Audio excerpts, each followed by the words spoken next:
Hi, everybody. Happy almost Friday. Let's go ahead and get started.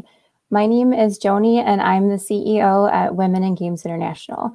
I'm excited to be here today to talk to you about the inclusion and advancement of women in the games industry and why diversity is good for business.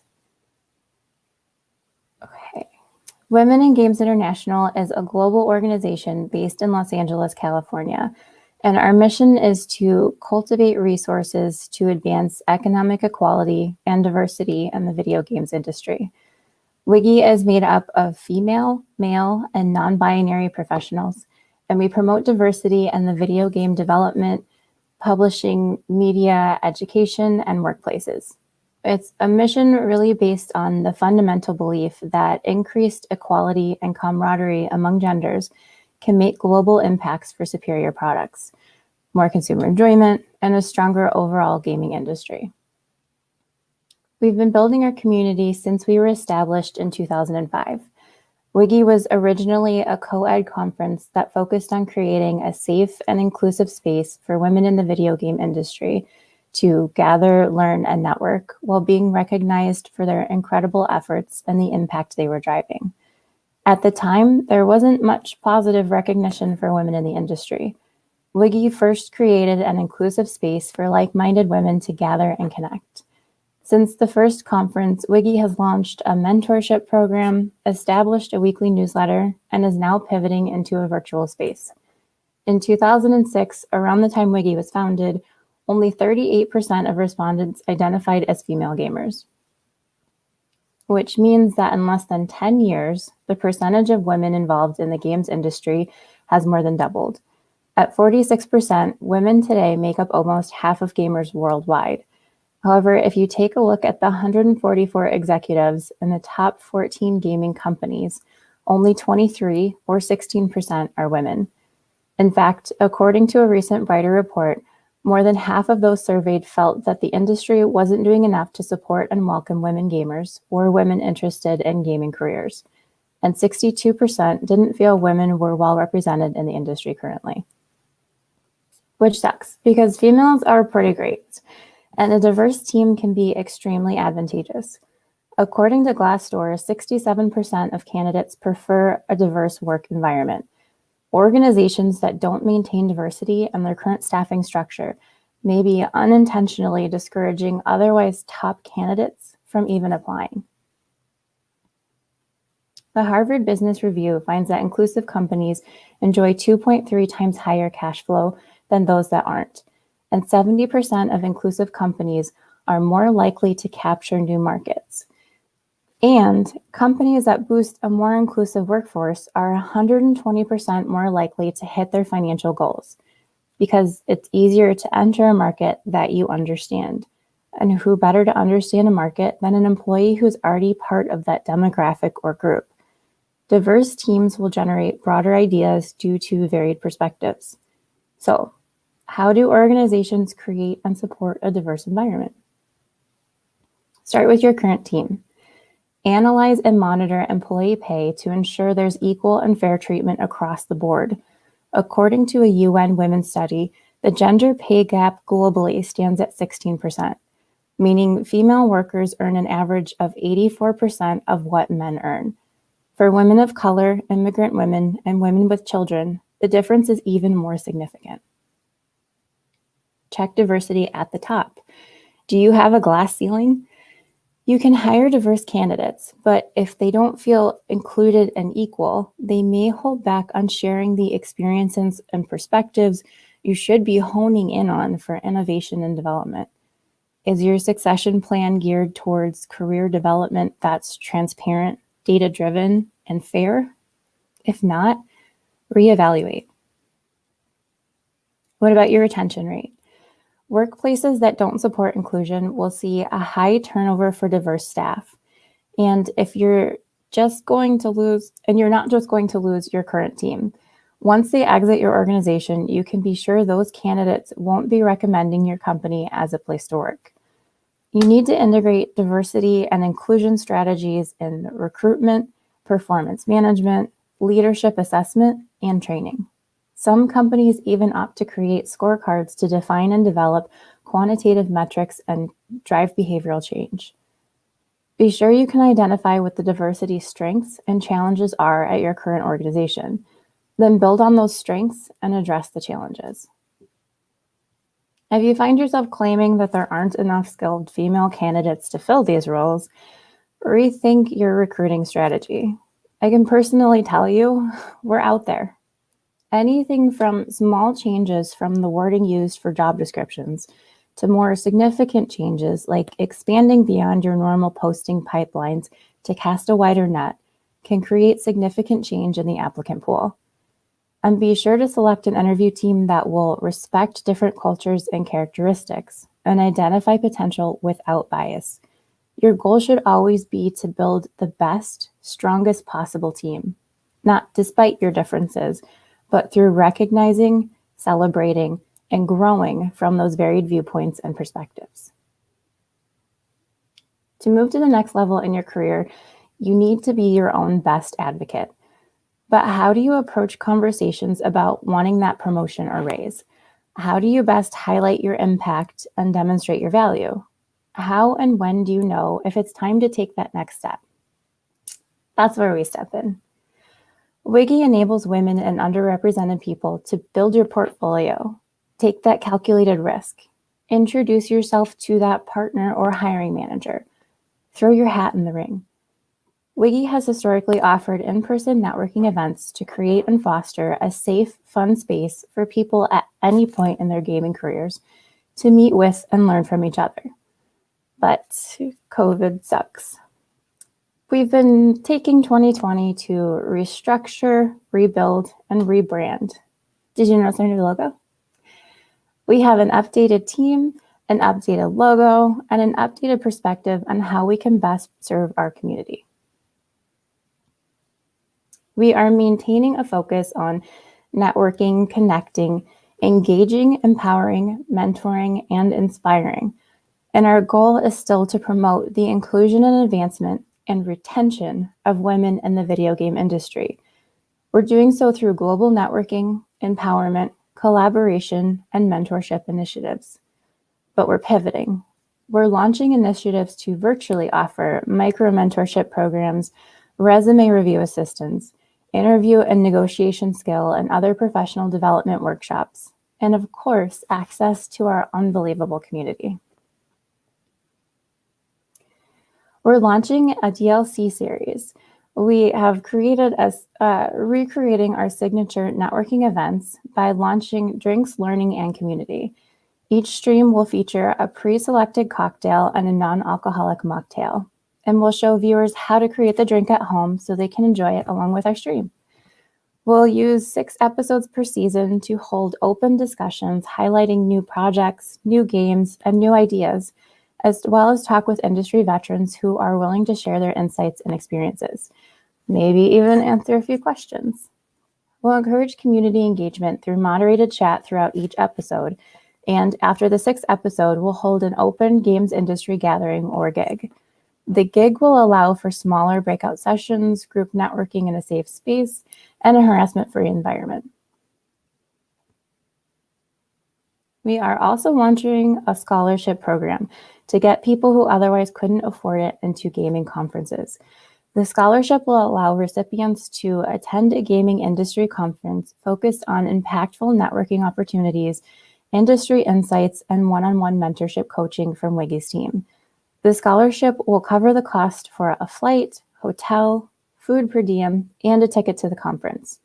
We're also working with Dress for Success to give recipients the opportunity to receive tips on how to dress when attending a conference, once they get an interview, and even for everyday career wear. We're working in partnership with different recruiting departments, studios, and other nonprofit groups to offer workshops for all career levels. We want to focus on navigating your career in the games industry through writing that epic cover letter, do's and don'ts for resumes, networking on LinkedIn, avoiding burnout, overcoming imposter syndrome, negotiating your salary, and how to effectively manage your job search. Workshops will be shorter in length, but effective, and offer insights from industry experts. We're also pushing to make sure that these are free or accessible to our entire community. We're also building out short-term and long-term programs, which will be longer than the versions of our workshops. These in-depth programs will also explore such topics as how to build a non-toxic community, presenting with confidence, mentorship, leveling your business, strategy sessions on how to help scale your business, and focus on mid-career professionals looking to break into the C-suite. We're working with industry experts to lead, coach, and mentor participants who are seeking guidance and exposure to top execs leading the way in the industry today. And of course, we can't forget about WIGI events. WIGI is known for throwing epic networking events during the GDC and E3 conferences. Although we're shifting to a virtual space where we can reach a global audience from home, we can't wait to get back to seeing everyone in person. Our themed parties invite top gaming professionals to network and connect with up-and-coming creators, developers, and gaming enthusiasts. We ensure a safe and inclusive space filled with fun, excitement, and camaraderie. And best of all, our parties are always free of charge and open to everyone. From players to programmers, women in the gaming industry are pretty great. I've been extremely fortunate to work with some exceptional people and fearless role models. I truly know how important a strong support system can be both personally and professionally. For me, seeing was believing. Witnessing a female lead a male-dominated boardroom changed my career trajectory instantly. Seeing someone like me achieve what I thought were unattainable career goals instilled the belief that I too could do it. Joining WIGI's executive team has allowed me to support women in opening doors for themselves, empowering women to realize their full, incredible potential. WIGI is all about lifting as you climb. I've been actively involved in the Women Empowering Women movement, working with various organizations that advocate female advancement both personally and professionally. Encouraging, creating, and nurturing a female presence, especially within the gaming space, is a passion for me because I've seen firsthand how considerably underrepresented women are in these leadership roles. And hey, WIGI is always looking for partners, allies, and volunteers. If anything today resonated with you, I would love to hear from you. Head over to getwiggy.com and subscribe to our newsletter, or reach out through email at joni@getwiggy.com. Here's all my contact information. Thank you for hanging out with me today, and we are going to open it up for a Q&A. If you have any questions, please feel free to share them in the chat.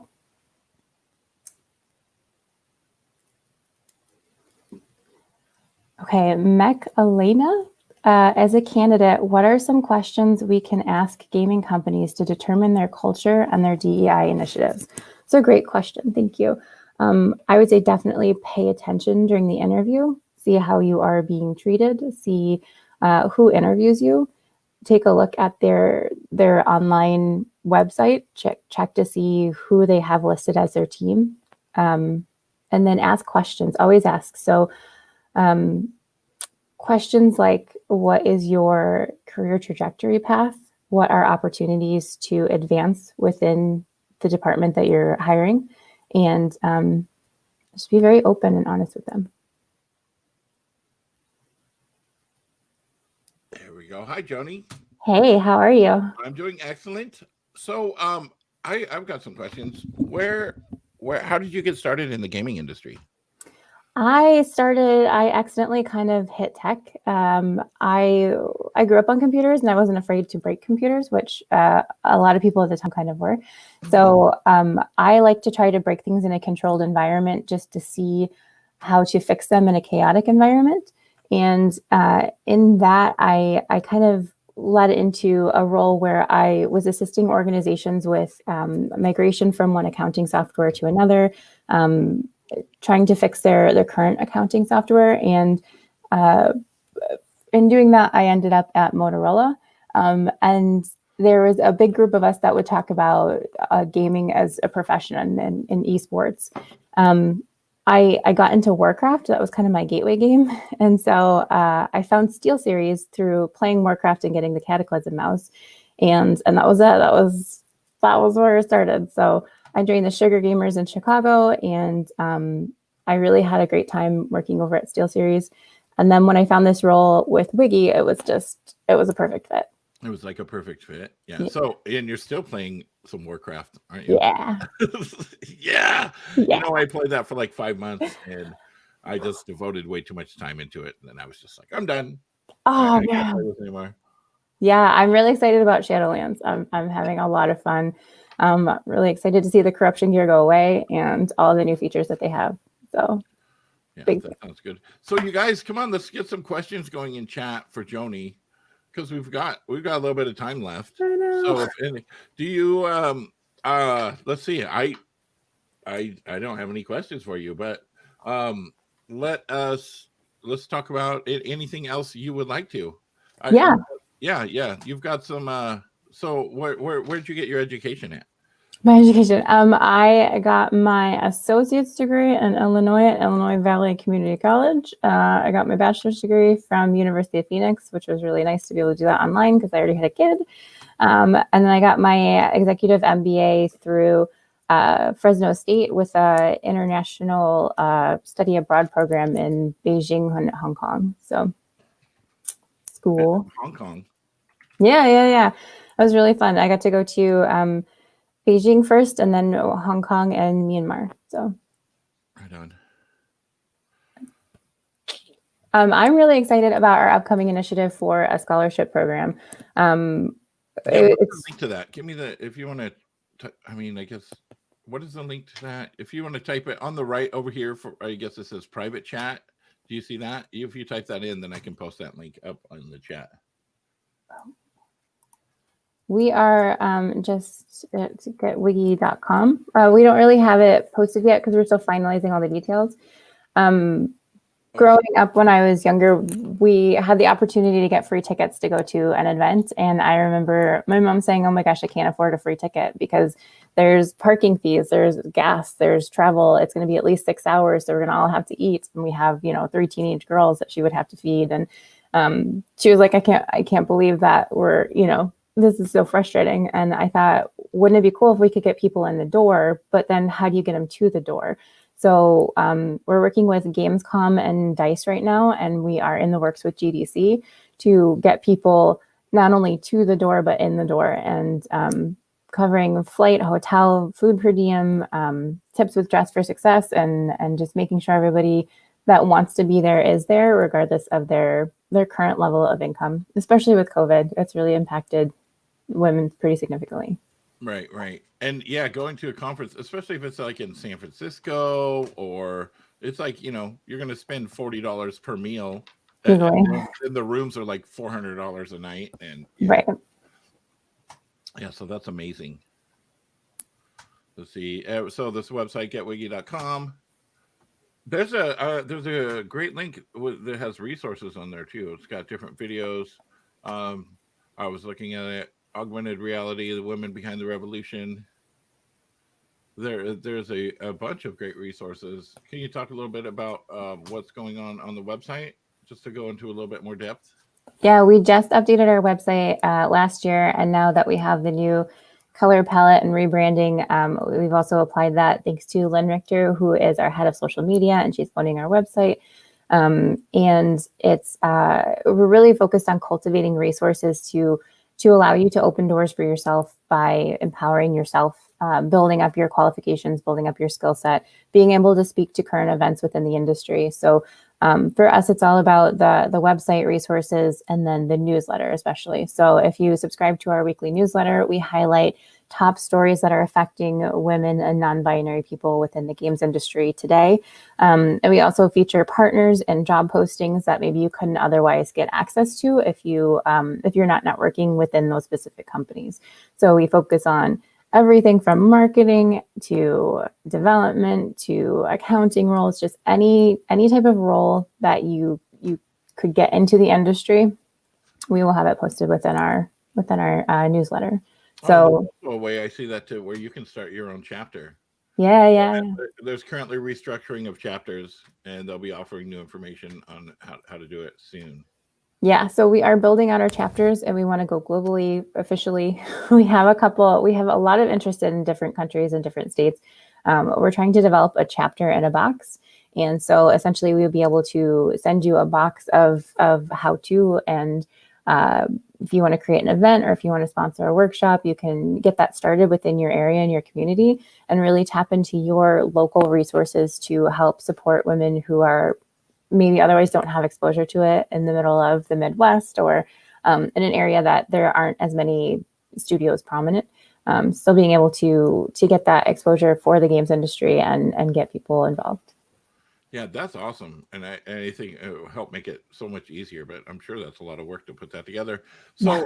I know you talked a little bit about this during your presentation, but how specifically has the pandemic changed, like what you do exactly? Everything. So we were mainly in-person gatherings. We hosted networking events at GDC. We have the coin op booked. We had swag getting ordered. We were ready to go for GDC. And then when everything kind of went into quarantine, we had to completely take a step back. And it was pretty heartbreaking because we were so ready to celebrate all the hard work we had just done. And instead we had to now do even more work to cancel everything we had just done. So we want to make sure that there's still access points to our community, but we also really wanted to start focusing on more ways to engage people. So the main goal of our networking events is really, people, you tend to hang out with people who look like you and think like you. And we want to break that trend. We want to get people who don't look like you in front of major executives in the industry. And so our events were very focused on inclusion for all, from everyone from the top all the way to somebody trying to enter the industry, and create those networking opportunities that otherwise wouldn't exist. So we want to create that again, but in a virtual space, which is why we are launching the DLC series. We're reaching out to different recruiting teams within studios and larger companies and trying to set up resume review workshops. We're obviously not experts ourselves, but we will know that we can partner with people who can tell you exactly what they're looking for when they review applicant pools, and trying to really foster that inclusivity and harassment-free zone. That makes the pandemic has thrown a wrench into a lot of things, right? Yeah. So let's see here. I'm getting a question here from, let's see here. What are some of the challenges that you personally ran into the industry, and how did you overcome them? That's a good one. I started in the industry pretty much right away. And so my biggest challenges came from not knowing how to advocate for myself. I was so excited to work for this one company that I took a pay cut and a title cut because I just wanted to get in the door. And I'm now going, oh, if I could tell my younger self something, that would be, don't do that.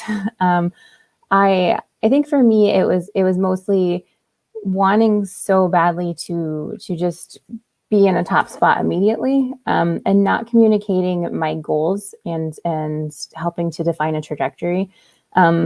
I would also say mentorship. I think mentorship has been one of the biggest assets that I've had in my career, but it's harder when you're younger to take feedback and you just want somebody to tell you you're amazing. I think it's kind of this mentality of what is a mentor. And I think learning from people and really watching what they do, and then also not taking feedback or criticism from people who aren't where you want to be or who aren't in that line and trajectory of where you want your career to go. I think those are kind of the biggest things that I was facing. But well, so you were talking about mentorships. How do the mentorships work exactly with you guys?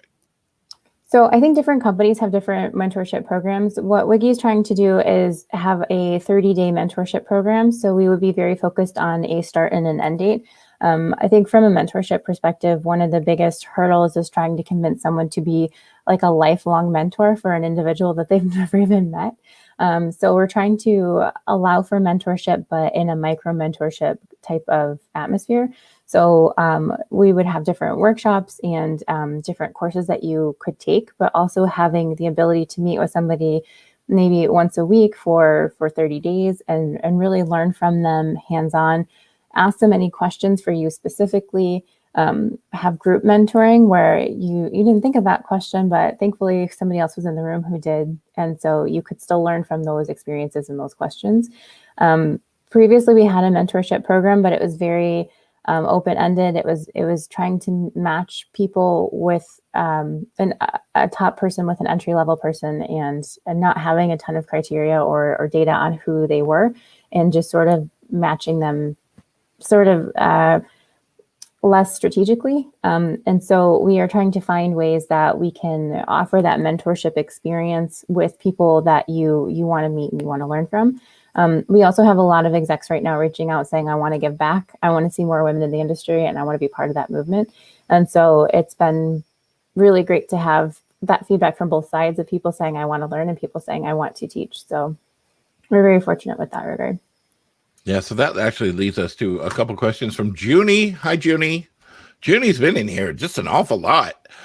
Junie, the first part of the question, what would you look for in a mentor and how do you know if they're right for you and you are right for them? And the second part is, and for those with imposter syndrome among us, how would one know if they're ready to be a mentor themselves? Oh, imposter syndrome. Oh, I know. That was a really great question. So thank you very much for that. How would you know if a mentor is right for you? I would say at every stage in your career, a different person is going to be the right mentor. So a mentor should be ever evolving, and so should you. I've had mentors in the beginning of my career who really taught me how to not need to feel like you have to answer every question or have a comment for every comment. But I've also had people who taught me how to stand up and advocate for myself. And I think it's basically where you are in your career and what you're trying to do is going to really help you determine who the best fit for a mentor is for you. And you always want to kind of outgrow that mentorship, I think, so that you can become a mentor. One of the workshops that we are looking at promoting once we launch is to train people on how to be a mentor, whether it's in a structured program or if it's just mentorship that you can offer anyone at any point in time. I think my biggest push for a mentor is it somebody that is who I want to be like, not just the role or the pay. Like, don't look at necessarily just the title, but are they projecting the person that I would like to be like? And that can be a man or a woman or a non-binary person. It doesn't have to be someone who looks like you, but somebody who you respect and you would like to kind of personify that experience or that career charisma. As for imposter syndrome, I think everybody faces imposter syndrome so many times in their life and their career. Even writing the speech, I was like, I don't know what I'm going to say to these people, and I really want to get WIGI's message out there. And so I think always keeping in mind the goal to help yourself remember why it is that you're doing what you're doing is my biggest tip on how I get through my imposter syndrome. I don't know that it ever goes away, but you can kind of find ways to cope with it and deal with it and move past it. Is there a third part to that question? Well, I had imposter syndrome too just this morning. I'm like, oh my gosh, how are we going to talk about this? What am I going to ask? Right. There's so many questions and my mind just totally went blank. Yeah, everyone has that syndrome. What's up, Whitlock? How are you doing? So can you talk a little bit about imposter syndrome and how people can work through it? Yeah, absolutely. I think educate yourself is the biggest thing. So if you have imposter syndrome and you're specifically saying, I don't know how to do this, look it up, research, whatever it is. I know, especially when I have board meetings, that's the first thing I think in my head is, what if they ask a question that I don't know how to answer? And so I try to go through and really make sure I know my material, make sure I know exactly what I want to talk about and how I want to highlight it. Imposter syndrome is definitely something that, people struggle with all the time. And I for sure am not prone to that. So Some of the ways that I really try and get through it is to stop and think, what am I good at and what do I have to offer, and how can I make sure that what I'm saying is something that's actually going to resonate and something that's going to be worthwhile. And I think the biggest thing for me is really just making sure that I'm comfortable and confident with what it is that I want to talk about. You don't have to have a response to every single thing that is said, but when you do, make sure that it's something you truly believe in, and just do your best to really focus on your positives instead of your negatives, and kind of try to take a step back and get out of your head when you start to get really down on yourself. Yeah, because it's easy to get overwhelmed, right? My wife is always just like, look it up on YouTube, right? Yeah. I mean, we have this is totally not anything to do with gaming, but my wife like really wants to get an older vehicle, something from the 60s and make it really cool. So she's showing me this panel van, and I'm like, this doesn't run. She goes, yeah, but we can fix it. And I said, don't know anything about working on cars. And she's like, well, you can just YouTube it. I'm like, okay, well. So it's kind of like imposter syndrome, sort of. But I know a lot of people that have like built a house because they just YouTube videos and stuff. Sure. Yeah. Whitlock says, I think imposter syndrome goes away when you start to realize everyone is like you.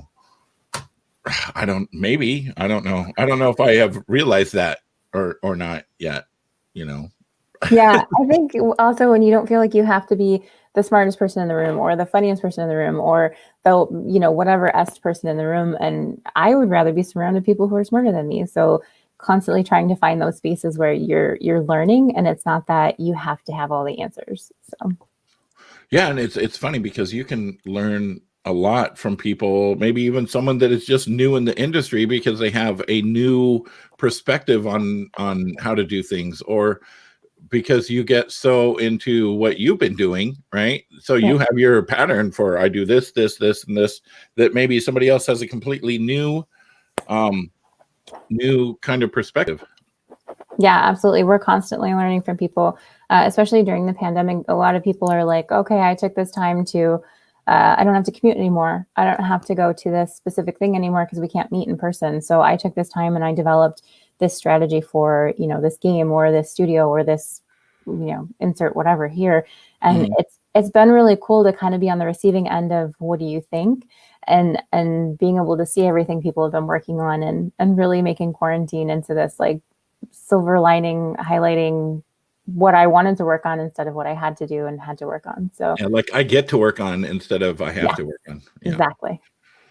All right, let's see here. We got some questions over here on my side. What sort of partnerships, like you mentioned before, that are you specifically looking for? We are looking for partnerships with anybody who supports our mission and supports the idea of inclusion and diversity within the games industry. So Lindsay is she's our director of advocacy. She is launching a partnership program where we are going to highlight every month a new partner organization who is making an impact within the industry, and really focus on celebrating each one of them within a specific 30-day period. She's also going to do a podcast to talk to them and allow them the opportunity to use our platform to get in front of our community and really highlight the projects and the initiatives that they have going at that time or that they're planning on launching within the future. So we are open to all levels of partnerships, non-monetary and monetary. Obviously, as a nonprofit, we would appreciate your money, but we also want to make sure that we are an inclusive space regardless of your ability to pay to play. So that's kind of where we're focusing. Okay. Here's another question. Jay sent me this. Best practices for dealing with hard topics, like what terms to use and what terms not to use when trying to learn about a topic and staying respectful. I actually have something with they and them, and because I say you guys, and it doesn't mean anything. When I say you guys, I'm just talking about you people, but I'm so used to saying you guys. I almost did it earlier. What are you guys at WIGI? And I was trying to stop myself, but I was stuttering over it. But yeah, best practices for dealing with hard topics, like what terms to use and what terms not to use. I think talking to people who are in that space is the best way for me that I found to learn. So I always used to say, hey guys, and I've been trying to train myself to say, hey everyone, because I'm not trying to disclude anyone when I say, hey guys, just like you were saying. But I also have heard the term preferred pronouns, and I thought that was a cool way to say, like, regardless of what pronouns I was born with, these are my preferred pronouns. Until I talked to somebody who said it's not preferred pronouns, these are just my pronouns. So I think kind of learning and listening is the biggest thing from my perspective on how to really take it all in and be able to speak to it in a very inclusive way. I know, especially recently with the Black Lives Matter movement, there's been so many things coming to light that I had no idea. There's so many learning opportunities and experiences, just opening yourself and opening your mind to the idea that there are things that you don't understand, and really listening to the people who are able to get that message out, who are living through those things, and not making assumptions on what it is that they're trying to say or how they should be saying it. I think it's been a huge learning opportunity and something that we're trying to pivot to make sure that we really are focusing on those conversations and how do we amplify those voices. And I think that's a big part of this partnership program.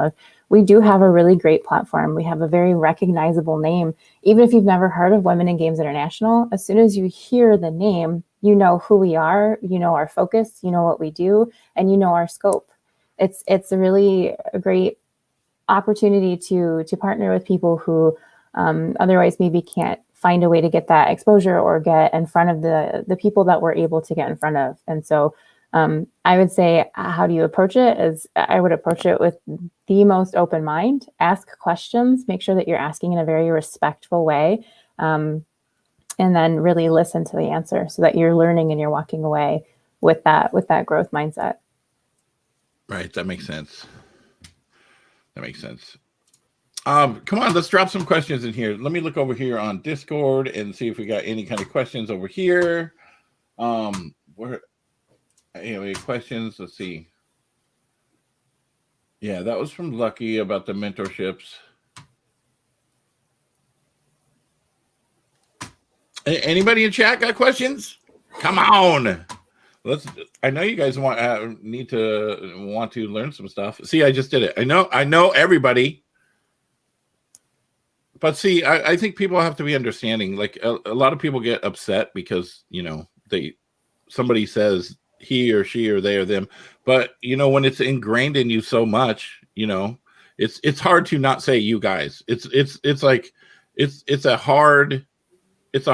really, really hard for me not to say you guys, just because I've said that my whole life, right? And I don't mean you guys, like you men specifically. I just mean you, everyone. So I think people also should be understanding on that end as well, because I'm not trying to not be inclusive. That is just the way that I've been talking. There's a good question from Whitlock. Can males start a chapter? Yeah, I mean, we are very inclusive. We are trying to make sure that everyone feels involved and excited to be there. We're still working on that chapter in a box idea, but as long as it's geared towards getting exposure to underrepresented gamers, that's really our biggest focus right now. As for the you guys thing, I agree to an extent that it is how we were raised, and we didn't realize what we've always been saying. I think the idea that we could change the norm and make it so it is more inclusive and say, hey, everyone, I think that is a very easy kind of switch to make sure that everybody feels included. So yeah, I definitely think that there's a lot to still work on as a community, but there's definitely room that we can. Oh, for sure. There's always room to improve. And also each generation is more and more progressive, Absolutely. Like, so let's see here. See, this Greech just said, hey guys, so, right? And not meaning anything, just like probably, hey everyone. I had a conflicting meaning, so I just popped it now. Sorry if this was covered, but what are your thoughts about diversity within the games themselves? What options or features can studios put in the games to foster diversity and inclusion? That is a great question. It's a really good question. Thank you. I am a huge fan of making it not seem like a political push, of making it seem very normalized. So games that include diversity, but not because it's a specific diversity push, but it's just this is how we see this game works the best, with a female antagonist or with a um, um, with LGBTQ characters. It doesn't mean that it has to be like some political um, uh, grabbing a flag and running to the flagpole. It's more of this is how we see these characters evolving, and this is something that we can do um, to normalize these ideas and normalize these inclusive, diverse characters and groups and communities. I think for me personally, I know a big piece of why I am where I am and why I do what I do is because I saw another woman who looked like me hit career milestones that I didn't ever think were possible. I always thought it was just a white dude was the CEO, and that's almost like a requirement, and for a long time, we were taught that in school. That's what it was a requirement for a president. You had to be an old white dude with white hair. And I think a lot of norms are changing right now, which is fantastic and exciting. And I think just games having stories that are real stories and it doesn't matter who the main person is, then why not give it to somebody who looks like someone that isn't your last character?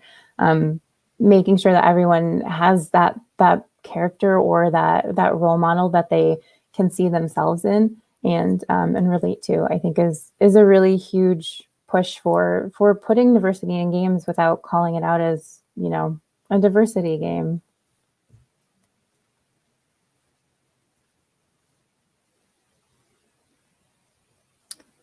Okay, Vixen Gamer says, I'm a girl and feel perfectly included when people say, hi, guys. I do too. Yes. I agree with that. Same. And that is the thing about feelings too. If everyone feels differently, and some people that offends, right? Some people get really mad about that. And, let's see. Sometimes my friends say, hey, ladies, to a group of guys. I mean, yeah, that happens, a lot as well.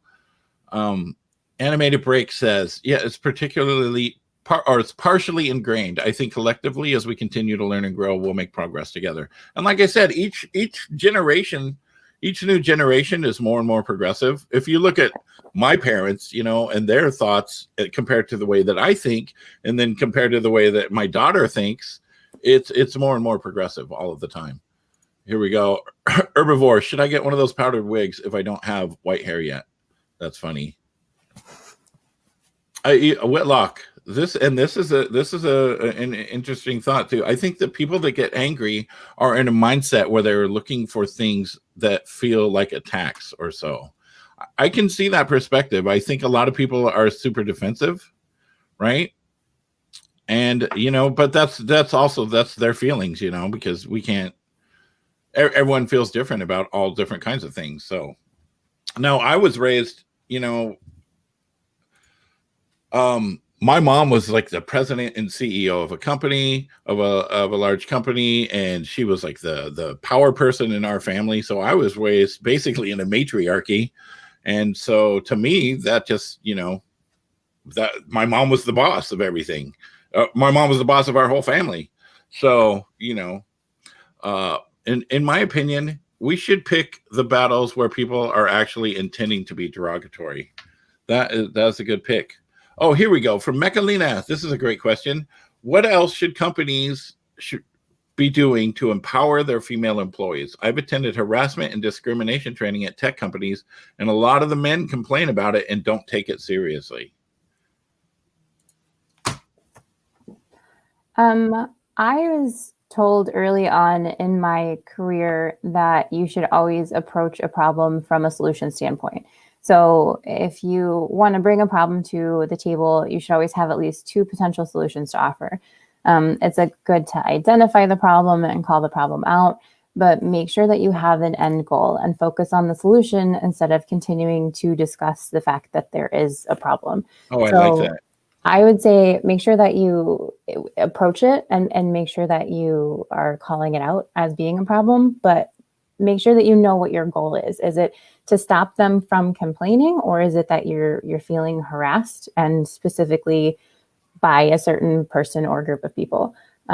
Rather than just saying that there's a problem, I would say figure out what your goal is and what it is that you're trying to solve, and then talk about it, whether you talk about it with those individuals or if you want to talk about it with HR. I would definitely say bring it up and make sure that you feel comfortable, but don't just talk about how there's a problem. Figure out what it is that you're trying to solve. Yeah, because just like my mom would say, if you just are talking about a problem with no solution, you're just bitching. You're bitching about it, right? Right. Yeah. That's funny, because that's kind of like what you were just saying is totally how my mom would put it. If you've got an issue, she had a lot of other great sayings as well that I'm not going to say them, because she could be a bit vulgar and rude at times, but yeah. So thank you so much, Joni. Here we go. As far as knowledge goes, what do you believe? This is from Mr. Cookie. What do you believe are positions that women have a hard time joining or getting to in the video game dev field? Community manager, programmer, producer, etc. I wouldn't say that there's any one position that women are having a harder time getting into. I think especially like as of lately, there's been a lot of ability to see what the skill set is. If you're finding that you're not getting into the position that you want, look up the company that you want to work at, or companies. Look up their job postings, see what the qualifications are, and then work towards those qualifications. If it's a matter of time or experience or certification or degree, that's the career path that you should be pursuing, so that you can eventually get there. And you might not qualify for the job you want today, but if you start setting those goals, you can start setting that trajectory to get there. So I think we live in a society where it's not that you can't get a job because you're a woman, but if you're if you're under what they want for that position, it might be harder to get your resume in front of someone, especially if you're not exactly the candidate that they were looking for, even if they're the company that you've dreamed about. So I would say really look into the companies you want to work at, figure out what it is that they're looking for, and that's going to continue to evolve, and so should your career. So really work towards those specific criteria and build your resume and build your portfolio around achieving those skill sets that they're really looking for and honing in on. Here's a great question right here from Brian S. Chung. What do organizations, companies do, or what can they do to acknowledge or address issues of intersectionality for women in games, i.e. for women of color, for trans or queer women, etc.?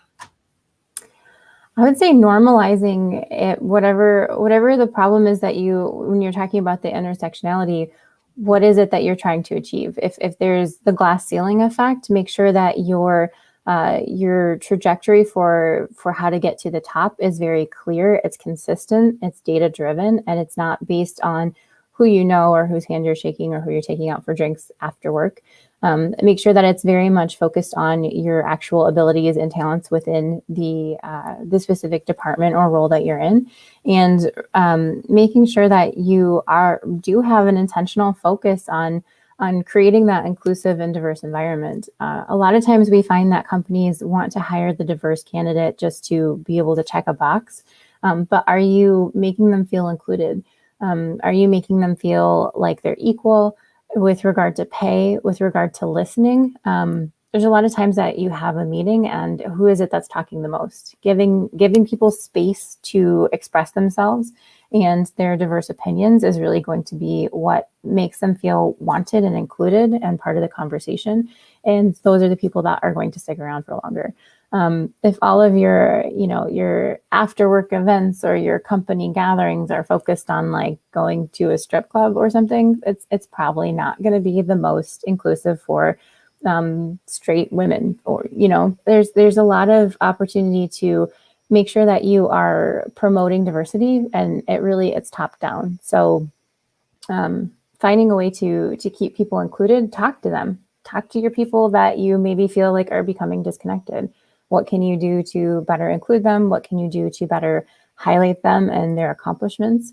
We found that just employee recognition programs have a huge turnover in regard to who's going to stay and who's feeling underappreciated and who might walk because they don't feel seen. Just being able to give somebody a pat on the back or an email recognition for, due credit that they have been making a huge impact or driving a change within your organization has a huge impact in the ability to make people feel like they are wanted and that they are respected and that they are being treated equally. So I would say focus on making sure that your company is the culture that you want it to be for every single person there, and not just the people who maybe look like you or are the top demographic in that company. So basically, like, put in the effort, right, to make everybody feel okay. And it's the more people are, the more difficult it is, because if you have 100 people and you decide to do something, not every single person is going to be happy ever. Now, this is interesting right here. What Whitlock is saying. Do you think it's a problem if my game has 2 options for gender, male or female? I've been thinking about this for a while. So yesterday, I was actually reading an article about Cyberpunk 2077, where you can totally customize your character, everything, right? I haven't seen the custom character creation deal yet, but they're talking about you can customize it's this and that and genitals, but there's only 2 sexes. And the person writing the article thought that was strange, especially considering that you are in this non-binary inclusive world. So his question, do you think it's a problem? Well, let's go through some of the comments too. Herbivore says, yeah, that's not great. Better than only male as an option, but you should at least include they, them pronouns as an option. I think that's a good idea. So what do you think? Oh, here we go. Some are masculine and feminine as body type options. I guess that may better. So what do you think?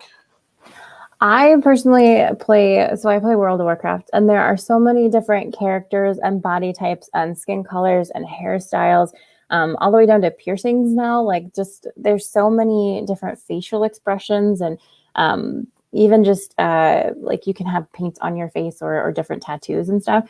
I love the idea of making it like your own character on however you want to. I usually do like a cute short little dude because I think it's funny, and also I'm short in real life, so I kind of relate to that.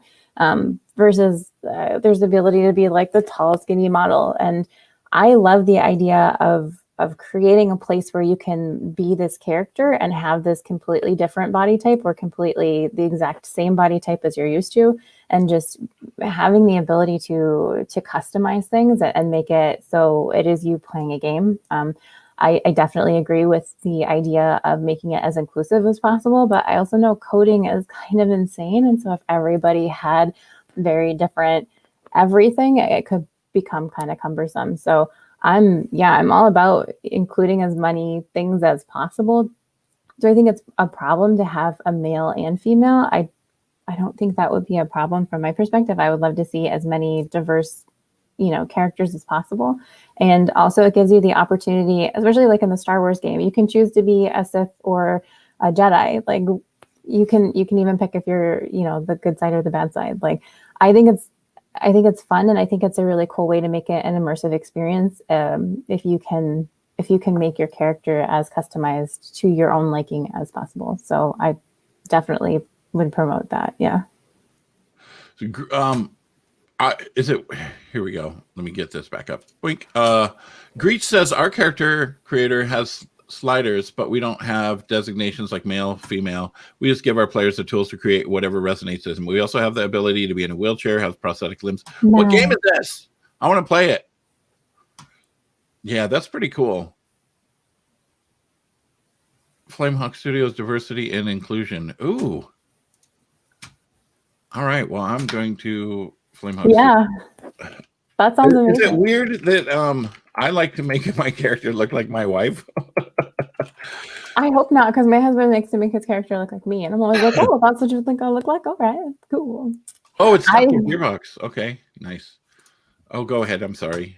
Oh no, you're fine. I usually go for like the short gnome dude. I think they're funny. So yeah, I either make like a tall redheaded female like with short hair that makes it look like my wife, and then I call it Honeys, which is her nickname, right, and her username, or I make a great big fat bearded guy with a mohawk.